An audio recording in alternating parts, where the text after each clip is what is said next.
Welcome to today's BHS webinar, which is going to be titled Unearthing a Hidden Cycle in UK Water Resources, given by Will Rust. My name is Lucy Barker. I'm the Honorary Secretary for BHS, so thank you for joining us. Today's presenter is Will Rust. He's a chartered scientist, environmentalist and water manager at Atkins, and he's doing a part-time PhD at Cranfield University, looking at the role of oscillatory climate systems in driving hydrological variability in the UK. That's what we're going to be hearing about today. And he's going to be talking about new evidence for a multi-year cycle exhibited by the majority of UK water resources. That's looking at river flow and groundwater level behaviour and the impacts of this cycle on the recurrence of floods and droughts. So, without any further ado, I'll hand over to Will. Thanks, Lucy, and thanks everyone for dialing in today. As we've established, my name is Will Rust. I'm a hydrologist at Atkins and currently in my final year of a PhD at Cranfield University, researching hydroclimatology. And today I'm going to be talking about some findings from our recent research into periodic behaviour in UK water resources.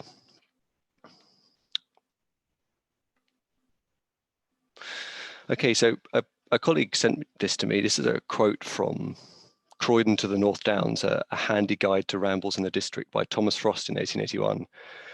It talks about the Boorman, which is a small stream in Surrey and discharges to the Wandle in Croydon. This is the biggest bit of text in this entire presentation, so I'm just going to read it out for you. Ordinarily, the Boorman is a tiny stream flowing over a shallow, pebbly bed, often dry in the summer, by the side of the road from Smitham Bottom to Croydon, where its little rills serve to augment the water of the infant Wandle, but every 7th year it swells to an extraordinary manner, rushing along the narrow bed like a torrent, overflowing the whole of the roadway and invading the dwellings of the inhabitants of the low-lying quarter of Croydon known as Old Town. This singular phenomenon has been observed for centuries, and yet its cause is still an unfathomed mystery which nature guards most jealously. So this idea that a stream flow can exhibit a 7-year behaviour or a 7-year cycle is not necessarily something that we as hydrologists are used to dealing with, I think it's fair to say.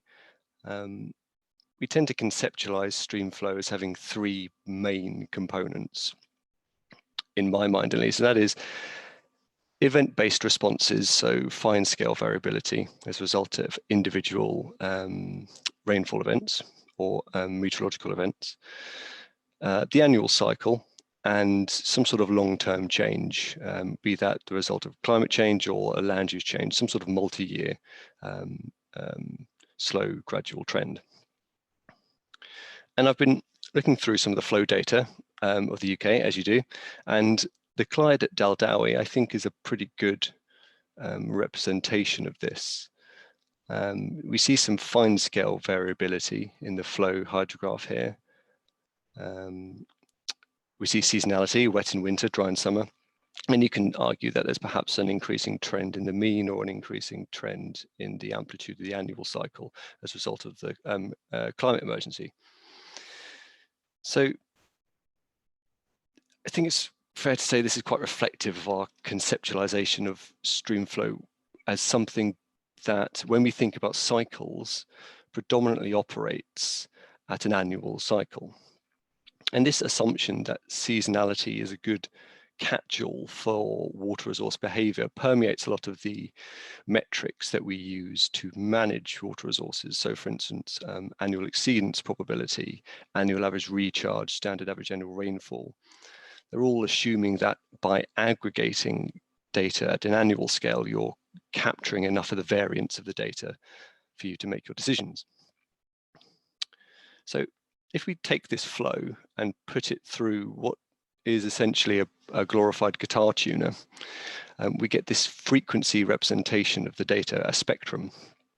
I say guitar tuner because you play guitar music to a guitar tuner and it'll tell you what the strongest notes, the strongest frequencies are in that music that you're playing it.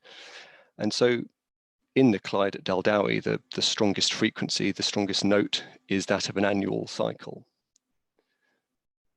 On this graph here, I've removed the y-axis is relative, so I've removed it just to keep things nice and clean. So as I was saying, the Clyde at Daldowie, the strongest cycle is that seasonal cycle. And when we look at more long-term cycles, there's nothing really detectable. And I think, again, this is really our conceptual model for how we generally believe streamflow to operate. Most of the information that's useful to us is in the annual cycle. And when we look at longer cycles, there isn't any real useful information, behavioral information that we can use to understand the behavior or better manage that resource. So we have applied this methodology, this guitar tuner methodology, to 700 odd records from the National River Flow Archive. Essentially in order to try and accrue a picture of what multi-year cycles and multi-year cyclical behavior is like in UK water resources, if anything. So if you take each of those spectra from the 700 odd streamflow gauges and stack them on top of each other, you get something that looks like this. So this, as I said, is the stacked spectra from 700 odd flow gauges in the UK.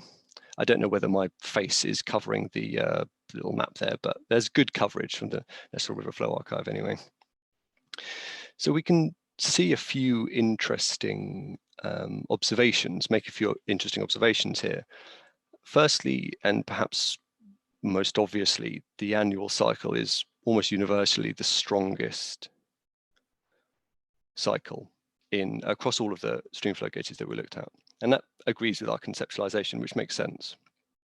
Not only is the 1 year strong, the peaks are the highest in the spectra, but we can see that all of the spectra align very neatly on the 1 year cycle, which is indicative of some external control. In the case of the 1 year cycle, we know that to be the Earth's orbit and tilt. So moving on from the 1 year cycle, we see some noise between 2 and 4 years. There's not really any spectral alignment between all the different streamflow gauges. But what I think is probably the most interesting is the fact that we see this widespread 7 year cycle that's exhibited by the majority of streamflow records and on some level.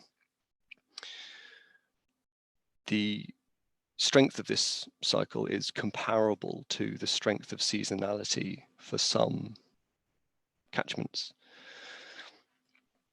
And we also see that there's good coherence. The peaks in this frequency spectra all align very neatly or roughly around the sort of 7 year periodicity, which again sort of tells us that there is something wide scale driving these cycles across all of these streamflow gauges, streamflow catchments. So, as I've mentioned, there is some noise to this. You can see that some of the streamflow, some of the 7 year cycles are mixing in with some of the noise a little bit. Some of them are actually weaker than the 2 to 4 year cycles that we see. So a significance test deals with this. So what we can do is we can color in each of these lines with the results of our significance test to really show how confident we are that these cycles are not just the result of noise.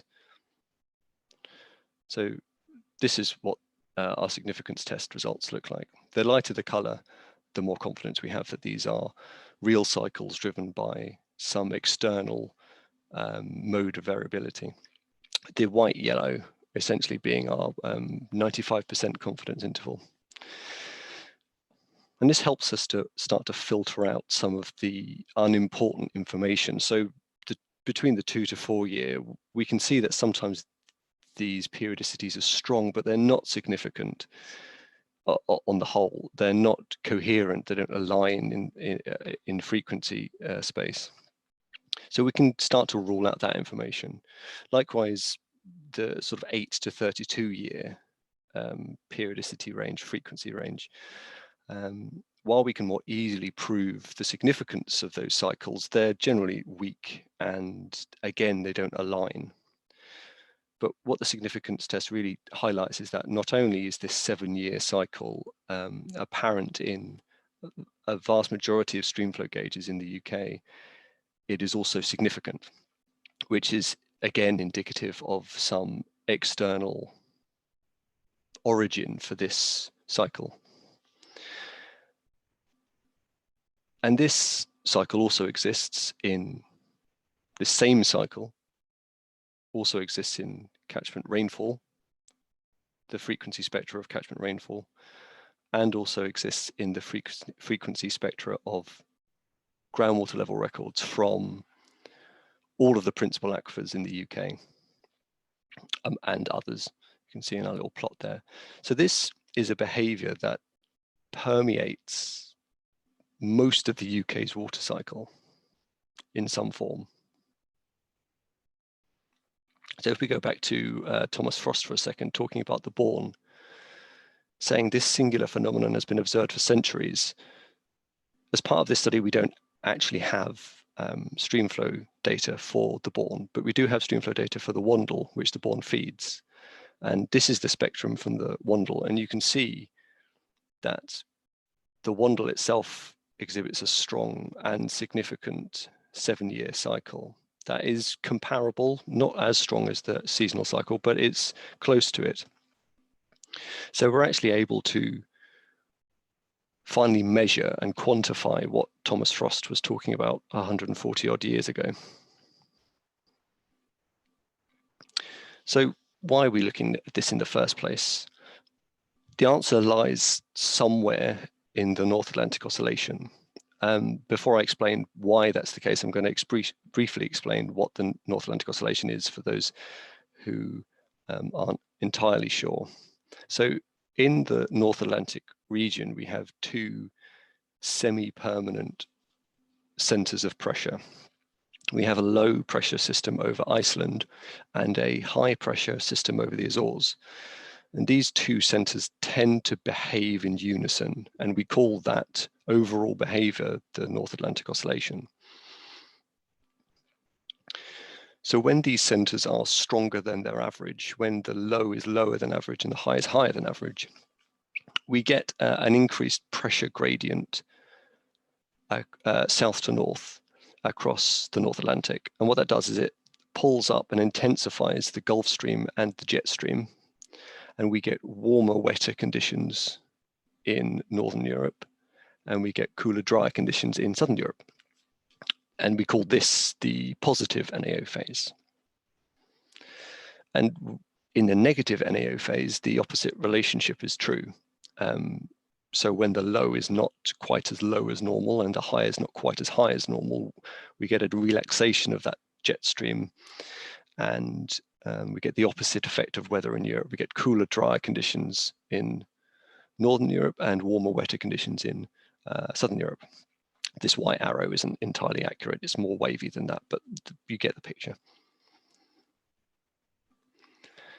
So the NAO is measured as an index, a calculated index.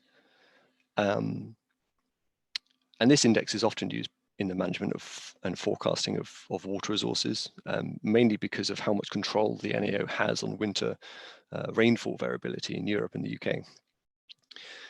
It's also used increasingly. Global climate models are actually getting much better at forecasting the NAO into years into the future. So the NAO index is really becoming a useful tool for forecasting of water resources. But if we put this NAO index through our guitar tuner, I should say it's a continuous wavelet transform, if anyone is that interested. So if we put that generate a spectrum from the NAO, we see that we have a significant 7-year cycle of the same length that we find in UK water resources. And so our conceptual model is starting to come together a little bit. we see that the NAO exhibits a significant 7-year cycle. We know that the NAO affects rainfall, where we see the same 7-year cycle, and that cycle is then propagated to streamflow. And what's important to note is how the signal to noise ratio improves as this 7-year cycle propagates through the system. The NAO is a very noisy process, it's atmospheric, so it has a very low signal to noise ratio. This is actually quite problematic because it makes long-term cycles in the NAO very difficult to detect. The NAO is often called pseudo-periodic because the strength of its multi-year cycles are sometimes just non-existent or impossible to detect because, well, either because they don't exist or because the noise is the signal to noise ratio is so poor. But we know that hydrological processes can filter high frequency information, which explains why we see a stronger 7-year cycle in streamflow than we would do in the North Atlantic Oscillation Index itself. So we're actually starting to come up with some answers for this unfathomed mystery that Thomas Frost talks about. Only 140 years late, but better late than never, I guess. So how important are these cycles? Well, one thing we can do with this methodology is to quantify the strength of the 7-year cycle as a percentage of the variance of the original data set. It's actually standard deviation, but I'll continue to say variance for now. So essentially, how much of the behavior of the streamflow, rainfall, whatever, can be explained by this 7-year cycle. And we've got rainfall on the left here and streamflow on the right. I'm going to start with rainfall first of all. We see that up to 20% in central Scotland and around 10% in Northern Ireland, Wales, southwest England can be explained by these 7-year cycles. The size of these circles, sorry, it's actually whether or not the 7-year cycles at these points are significant. So this is saying that we would expect rainfall to vary by 20% of its total standard deviation as a result of this 7-year cycle. And of course, depending on where we are in that cycle, whether we're in a positive or negative phase. And 20% is a lot, you know, in the context of flood risk, that's a climate change allowance. That's not a small number. And streamflow is even higher, up to 30% in some of the chalk-driven catchments of southern England and East Anglia. You know, these are some of the most water-scarce places in the UK. It's interesting to note that we find the strongest cycles in catchments with groundwater influence. And actually, if we group our catchments together by their baseflow index and look at the median 7-year cycle strength, we see that there's actually a significant relationship between how strongly you find these signals and the amount of groundwater influence on streamflow. So we need to update our conceptual model. We know that groundwater resources are particularly sensitive to long-term changes in recharge. So it makes sense for them to be more receptive to these multi-year cycles that we find in rainfall. In fact, we know from previous papers that this 7-year cycle can account for up to 40% of variance in groundwater level in the UK. So groundwater is very much one of the more sensitive parts of the hydrological cycle to these long-term cycles in rainfall.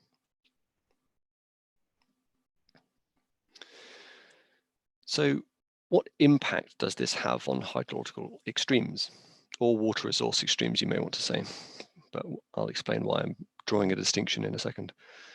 So if we just reorientate ourselves back to these stacked frequency spectra for UK streamflow, another thing we can do with this methodology is we can isolate a band from our frequency spectra and reverse the methodology.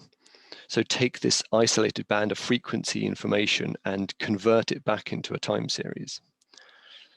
And if we do that for each of our 705 flow gauges, we get this stacked plot here. So this is the extracted 7-year cycle from each of the UK streamflow records that we looked at. We got some varying length of records. That's why towards the if the further back in the past we go, we start to get some weaker lines there. But what's key is that when we extract this 7-year cycle and compare all of them across the UK, we see that all of the cycles from all of the records align. And what I mean by that is the peaks of the cycles occur at the same time and the troughs of the cycles occur at the same time, with the arguably with the exception of around 1975. So this is saying that this 7-year cycle that is apparent in streamflow in the UK and rainfall and groundwater level is imposing a behaviour, a unifying behaviour across all of these water resources. They all are increasing and decreasing at the same time.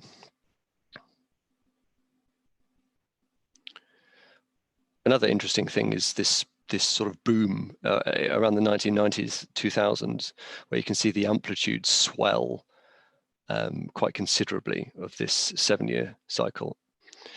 I'm caveating here. I keep saying 7-year cycle. It's an approximate 7-year cycle. It's between 6 and 9 years roughly. So the natural question is that if all of these water resources are dipping at the same time, how does that compare to historical instances of drought?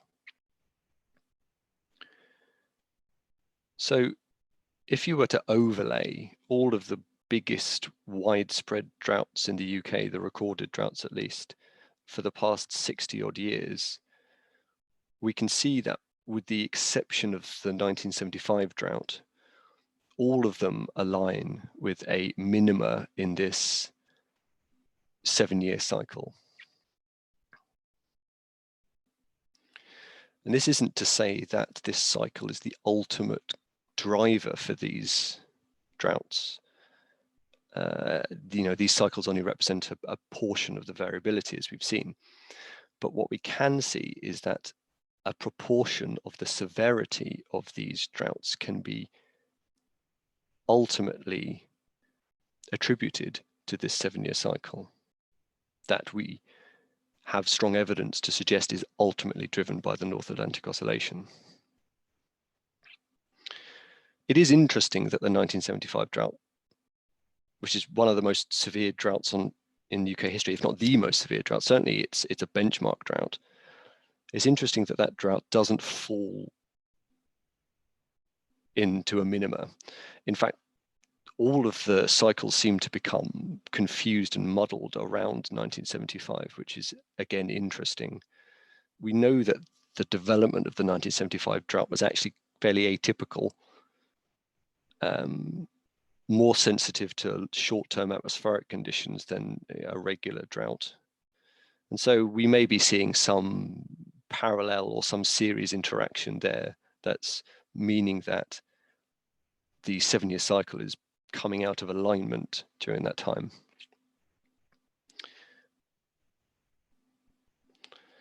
So I suppose the next question is, what about flood events? And flood events are, this is what I mean between the distinction between hydrological extremes and water resource extremes. Hydrological extremes, at least to me, implies floods and droughts, whereas water resource extremes is deficits and surpluses of water resources. Surplus of water resource doesn't necessarily equal flooding. Flooding is obviously driven by in some cases it can be driven by long-term rainfall, but in most cases it's driven by more shorter-term conditions, and so they are going to be far less sensitive to these long-term cycles we're seeing.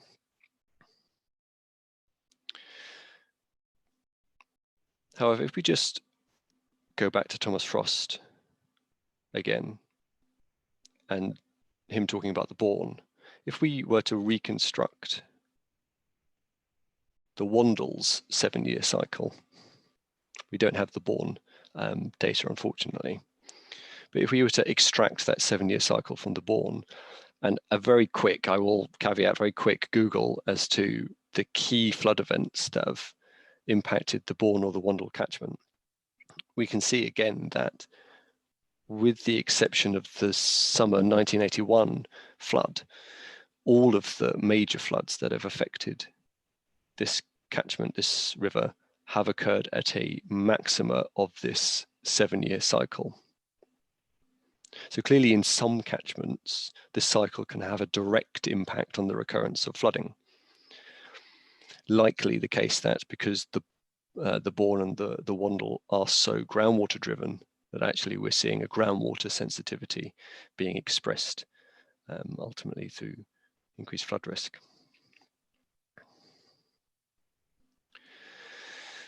So what does this mean for water management in the UK? Well, I think the biggest direct implication of these cycles has got to be on the accuracy of the metrics we use to manage these water resources, to measure and manage the water resources. And this has some knock-on implications for two things: scheme performance, whether that's environmental performance or flood risk performance, and in a more broader sense, water resource management. So if we take an example, extracted 7-year cycle, and I guess play out how to interpret flow frequencies. I'm picking flow frequencies because that captures quite a few of the metrics that are used for management. So we've got percentiles, return periods, that sort of thing. We know that flow frequencies assume that the long-term average doesn't change over time, or rather that when we apply a flow frequency statistic, we are the ones that are assuming that that mean or standard deviation hasn't changed. So now that we know about these 7-year cycles, if we were to go back in time and build a scheme in the 80s, we know that after our scheme is built, we are going to underperform and overperform on a recurring basis against those flow criteria. So for example, if this was a flood mitigation scheme, we can now see that the standard of protection is more likely to be met or exceeded during periods of surplus flow. So for example, in 1985 to 1990.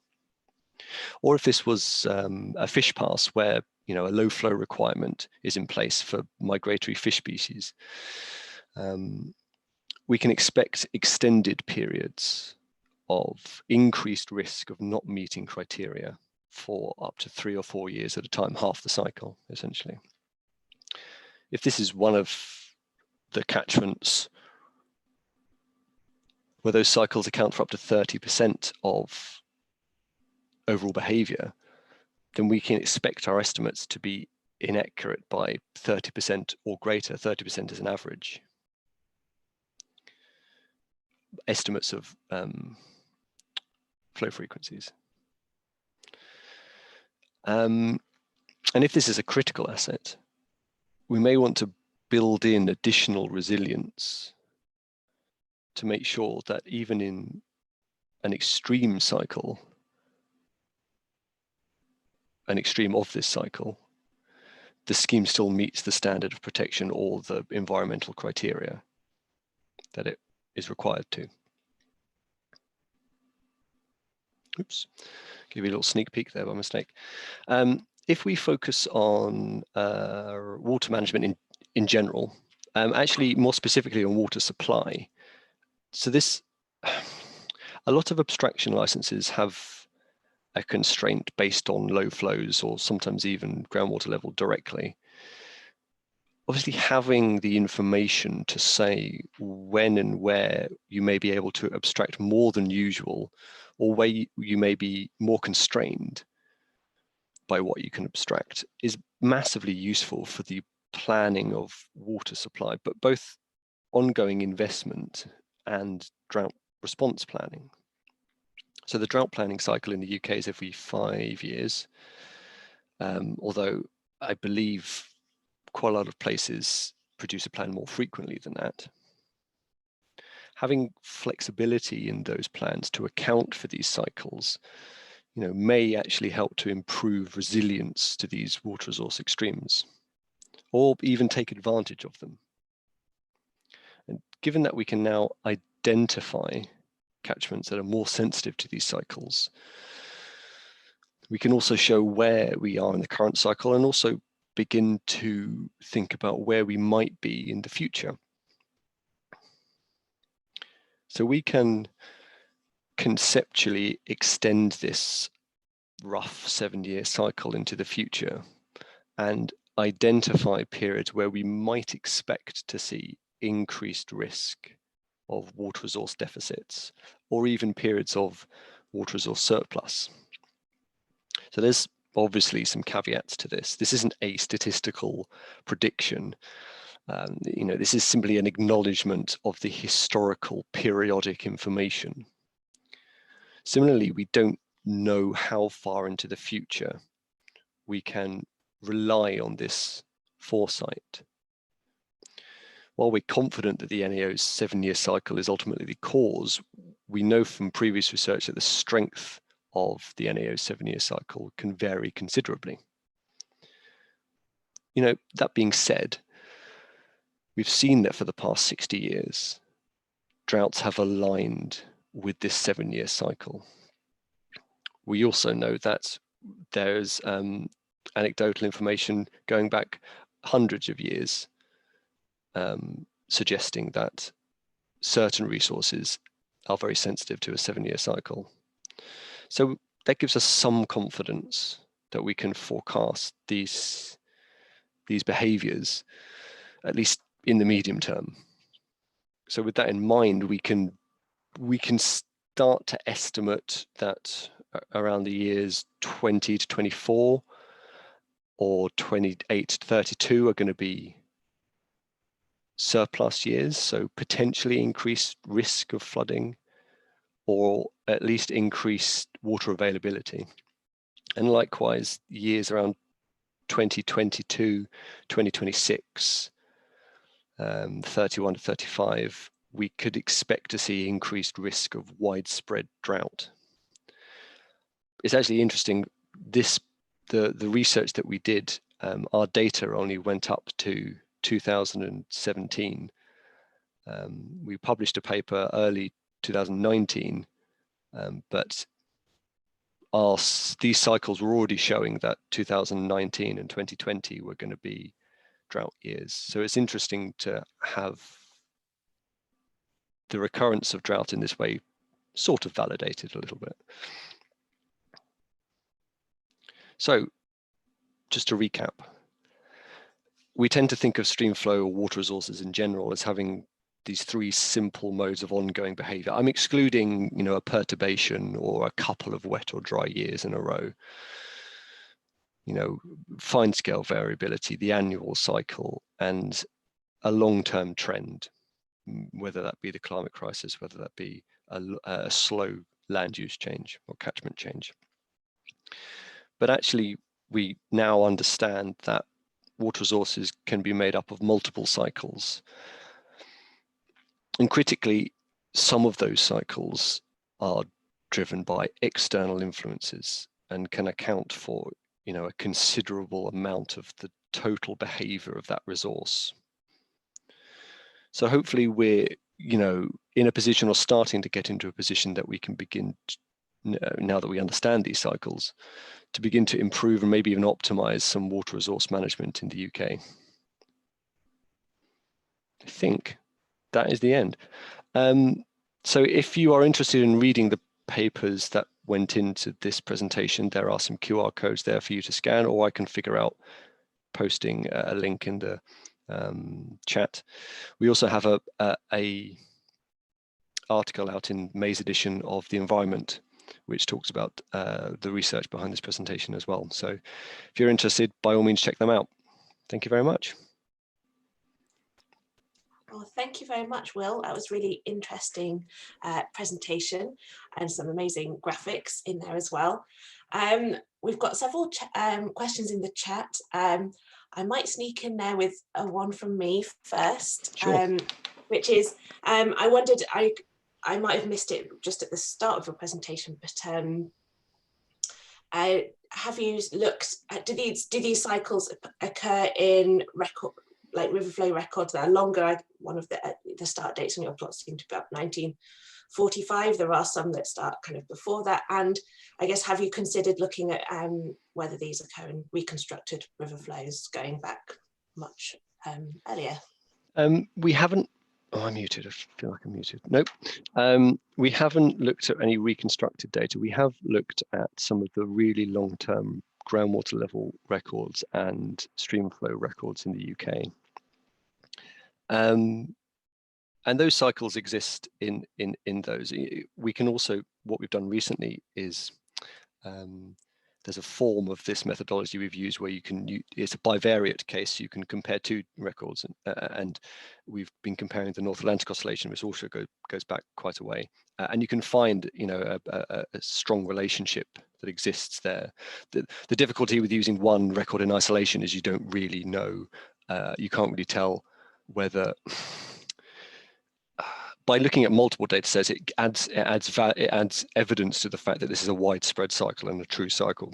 Part of this problem is always picking apart the noise, and when you're looking at one data set in isolation, it's more difficult to sort of accrue evidence that it's not just noise, even with significance testing. But certainly, and that's compounded by the fact that we know the NAO's multi-year cycles vary, come and go. But certainly in all of the long-term records of groundwater level and streamflow in the UK that we've looked at, there is, you know, statistically significant 7-year cycles that do go back and do exist for the full length of the record. Obviously, they come and go in strength, but they are there in some form. Great, thank you. I'll move on to the questions in the chat now. I should just say, thank you everybody for joining today. I'm really sorry if you had problems joining the webinar at the start. We just had a little hiccup in our settings. So, but if you've missed anything, you'll be able to catch up on the recording. But yeah, back to the questions. Andrew Willow, do you want to ask your question? Hi there. Yeah, it's really interesting and really nicely laid out as well. Thank you. It was, yeah, a couple of us commenting on the simplicity of the graphics. It's probably a good lesson for, or the clarity of the graphics, not simple, clear, probably a lesson for a lot of us in putting things together. But I just wanted to sort of clarify that you've got these stream flow responses and they all seem to be fitting, or you've got this, you've got a lot of them fitting this sort of 7-year cycle. And I just wanted to check that was the case in those that were groundwater dominated. There wasn't any evidence of a lag in there. This is all about the stream flow rather than the influence of the, I suppose I'd expected maybe those that were heavily groundwater dominated, there might have been a timing change in there. Yeah, definitely. And that's actually, if in the paper that the one of those QR codes links to, that's something we explored in more detail by looking at the difference between winter and summer signal presence. We actually found that in summer streamflow, obviously, that's more apposite for drought conditions. Summer streamflow is even more sensitive to the 8-year cycle where we find groundwater. I mean, purely just because summer stream flow in groundwater dominated catchments is predominantly groundwater, or much more so than non-groundwater dominated catchments. Sorry, I think you asked 2 questions there. So, well, I think my real question was, yeah, was there any evidence of a timing change? Oh, yes, and a lag with the with those groundwater dominated catchments, or is everything sort of fairly uniformly in the country coming up against the same sort of site, the same length of cycle? So when all the research that has either come up with mathematical models or empirically driven models for how periodic signals are supposed to propagate through groundwater resources is interesting to note, or porous media, it's interesting to note that none of them resolve to say that the length of the cycle should change as it propagates through the system. It should lag, or it may dampen, but it will never elongate. So, and that's not something we find either. It's difficult because there are these methodologies can pick up very minute cycles of varying lengths. So we're coming at this from a point of view of we're not expecting an elongation of these cycles to occur throughout the water cycle in the UK. But in terms of simple shifts and lags of where those peaks occur, that's something that we're looking into currently. It is slightly, these figures here, if I'll use a figure to explain, sorry to rapidly flash these up at everyone. So the strength of these cycles here, and we see the dominant strength in catchments that are dominated by groundwater influence, and this is irrespective of lag. The methodology deals with lag in a different way. So this is purely in terms of how strong the relationship is. When you start to look at how the 7-year cycle in the NEO in time compares to the temporal 7-year lag in groundwater, you actually start to see the relationship changing over time a little bit. And this is something, we released another paper recently, which actually highlighted the fact that the principal relationship between the NAO and rainfall actually itself varies over time in certain parts of the UK. In some instances, a positive NAO equals negative, equals less rainfall in the southeast. In some years, the opposite relationship is true. So there's a lot of different dynamic, non-linear processes to account for to actually start to filter out that lag, and that's what we're looking into at the moment. But we would expect to see some lag dependent on the response times of those hydrological pathways to be imposed on the difference between the 7-year cycle in the NAO and the 7-year cycle in streamflow or groundwater. Great, thank you. On a, I can think, a slightly related note to do with BFI, a question from Daniel C. If you want to ask your question. Yeah, I mean, we'll also just echo other people's comments. Really interesting presentation. Thank you. Just, I mean, it could be something that useful on this slide you have on now. I mean, I was just looking at, if you strip out the effect of base flow index, do you see any other spatial trend, either north, south, east, west? If you were to remove the effects of base flow index, sorry. Yeah. That's not something we've done directly. The only, in the paper, what we've done is actually come up with a residual between rainfall and stream flows, so to really bottom down on the influence of catchment processes on this signal propagation. And by and large, we found base flow to be the dominant, the best explanation. Another explanation we found was groundwater response time, and this comes into the lag explanation as well, the lag question as well.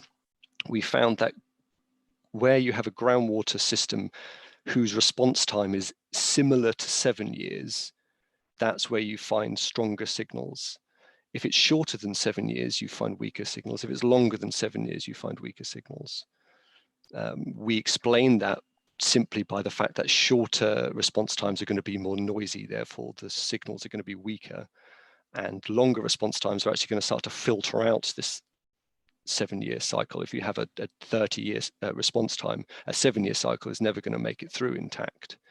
So there is groundwater response time is another indicator we tested for these response times, but other things like catchment processes, land type, we've generally found that a lot of those just don't have storage or pathways responses long enough. A lot of them just introduce noise rather than a sensitivity to a long-term cycle like this.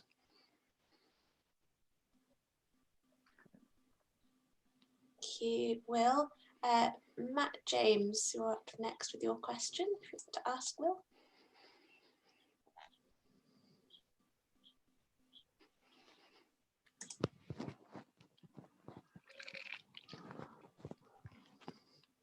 If Matt's not there, perhaps I'll read out his question from the box. Hi, Lucy. Sorry. Oh, I've gone, Matt. I pressed the wrong button. No problem. Sorry, just echo the praise again, Will. Really interesting stuff, and thanks for delivering it in a very narrative way that took us through it. Thank you. Some of the later comments sort of addressed the same thing and given me more to think about, but I was just kind of speculating on the signals.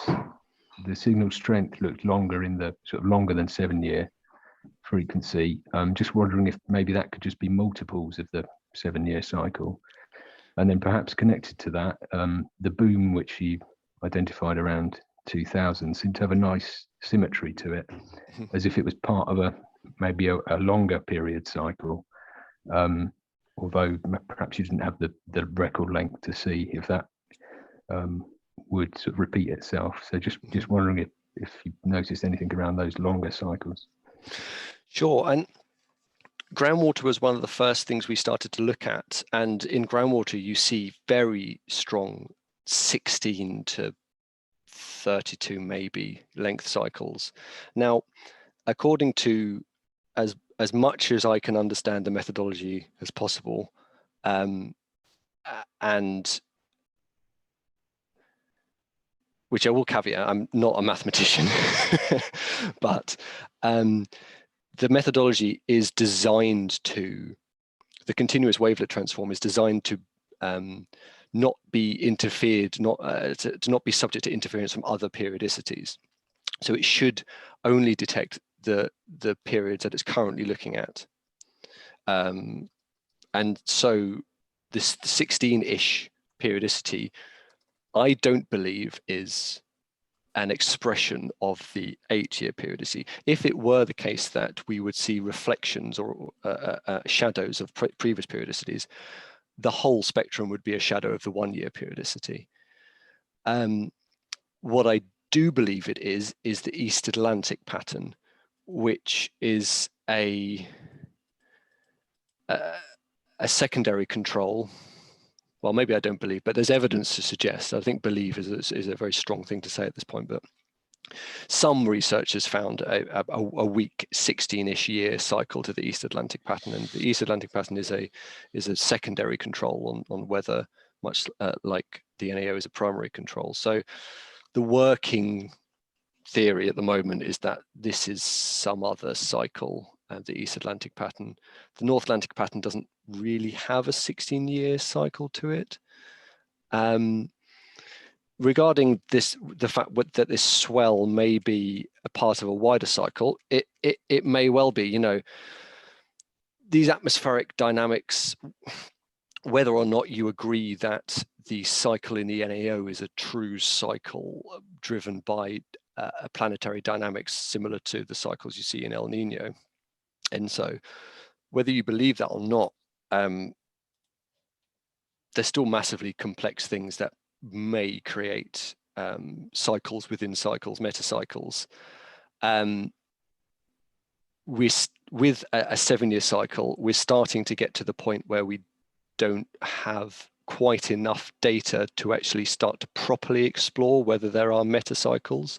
We'd need 7 times as much data to as confidently say whether the 7-year cycle is part of a wider cycle or not. I would probably guess that it may not be the case. There are quite a lot of other cycles that in some way affect the North Atlantic region, multi-decadal cycles. And it may be the case that there's some other resonance or frequency, not disruption, what's the word I'm looking for? No, it's gone from me. Other frequencies combining together to form new frequencies, but those types of things are incredibly difficult to pick out, and I don't think we're quite there yet. Thanks, Will. There's quite a few questions on that similar topic, but as you've just answered that one, I might just move to a different one and we can come back to it if we have time. Just trying to find it now. Brian Darling, did you want to ask your question? Will? Hi everyone. Thanks for the talk, Will. That's great. Hey. I'm just thinking of practicalities, and you know, based on this information, a water company heading off and starting to use it and thinking, okay, the way I can manage my resources based on this is that in the predicted surplus years, I can save a bit of money by using my cheaper resources, but that would have be at the expense of making their system more vulnerable. And I was just wondering, like in water resource modeling terms, like if you'd have done that, say in 1975-76, it would have been even more disastrous than it actually was in 1975-76. So has there been any kind of sort of practical application work done from this to see if water resource systems could be managed based on this information? Would it work, or would it just be too risky? Mm-hmm. Well, I think the main roadblock for its immediate use is perhaps the methods that I know a lot of water companies currently use and should continue to use, the probabilistic approaches to understand previous water yields and likely future water demands and water availability. Obviously, a probabilistic approach is not temporal. You lose any temporal structure that the data has. You can't tell from a probabilistic approach whether year X is going to be wetter than year Y, other than an increasing trend. So I think, I mean, ultimately, a person on the ground can say, I know that this resource is particularly sensitive. I know that we are at this point in the cycle, therefore we can expect that in the next couple of years, we're going to be in a positive phase, more water surplus. And that sort of information, I can see probably fitting quite neatly into a risk register or a risk decision-based decision-making process. But I think a lot of the, catch-all probabilistic approaches for quantifying quantifying risk and quantifying water resource variability are not suited to adopting this kind of information. I think presently we're probably in a situation where a more qualitative risk approach for this type of variability is more suitable, because, as you said, we're not currently at the stage where we can use the NAO, predicted NAO, to predict these cycles, because of the non-linearity of the process that we're still trying to figure out. But whether, there's varying different levels of adoption. There can be hardcore investment, or there can be, we should probably be a little bit more cautious during this time. We don't have to respond to drought periods and surplus periods symmetrically. We can just be a little bit more cautious during drought periods and let the normal processes take over in surplus periods. Thanks. Lovely, Will. I think maybe just a final question from Hayley Fowler around, I thought it was really interesting around the qualitative historical data. Hayley, want to ask that one? Yep. Hi, Will. Really great talk. Really, really interesting. And I think, you know, I remember in my own PhD doing some work on NAO impacts on rainfall, but it's really nice to see how you've kind of brought it through into a long-term forecasting perspective. I think it's really interesting. But I was wondering, I mean, you know, you only have records that go back to 1945. And I know there's been a lot of work done from a historical perspective, particularly reconstructions of time series, but also some of, you know, BHS itself has the, I can't remember what it's called actually, but the hydrology, what's it called, Lucy, help me out. The chronology. Chronology of hydrological events for it, yeah. And I know Dave Archer has, for example, put together a flash flood chronology. There's all sorts of historical information out there, and I know that people have looked at historical drought events as well in the 19th century. And I wondered whether that could be used in some way to sort of quantify whether these are cycles that go back, whether there are these kind of pulse periods where you get this amplitude change as well, and perhaps whether that happens regularly or not. Yeah, I mean, so it's not something that we've looked at directly, these reconstructed periods. One thing I will say is that for a while I was trying to find anecdotal information. I guess really what what you were talking about is a formalized version of that. Anecdotal information of 7-year or 7-ish year extreme events, be it floods or droughts. And I've also looked at some of the historical farming data sets, which tend to be quite sensitive to drought. In all honesty, I didn't get very far with the farming data sets. The reason escapes me. I think perhaps they were not immediately usable in the methodologies that we've been using, but probably could be with further work. But in a few of the catchments a few of the watercourses that are fed by the Chilterns, so sort of northwest London, a few of those local societies have quite good records and quite a lot of information. And I found, well, I didn't find, people told me of 2 or 3, maybe 4 pieces of anecdotal information from history that describe a 7-year cycle, a 7-ish year cycle to streamflow, which is encouraging. And the Thomas Frost quote is from 140 years ago, but they talk about it being known for centuries that that particular water resource has a 7-year cycle to it. So I think in individual catchments dotted around, there's definitely more information to be accrued and built in, and sort of start to build together a heuristic, as I'm not saying that word right, heuristic evidence base for these cycles. Interestingly, you say about the swell, it's probably interesting to note that the swell doesn't seem to, obviously I'm not looking at the severity of drought in this picture, but the swell doesn't seem to, or the occurrence of drought doesn't seem to necessarily too sensitive to the amplitude of this cycle. Some of the biggest droughts have occurred not at the highest point of the amplitude of this cycle.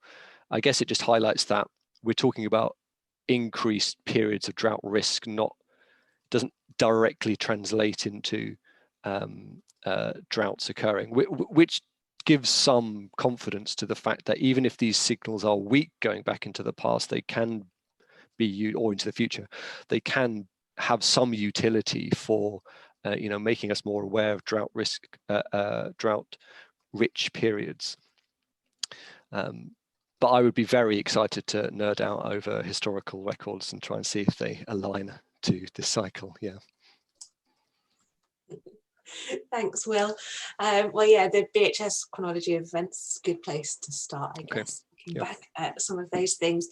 And we're at just after 2, so I think we'll have to draw it to a close now. There are some more questions in the chat, which I'll make sure get to Will. And Will, maybe if you end on your email, and then if they in a second. If people can get in touch if they want to ask you their questions after the event. But so yeah, thank you everybody for joining today. Will's details are on the screen now if you want to ask your question. Yeah, please do.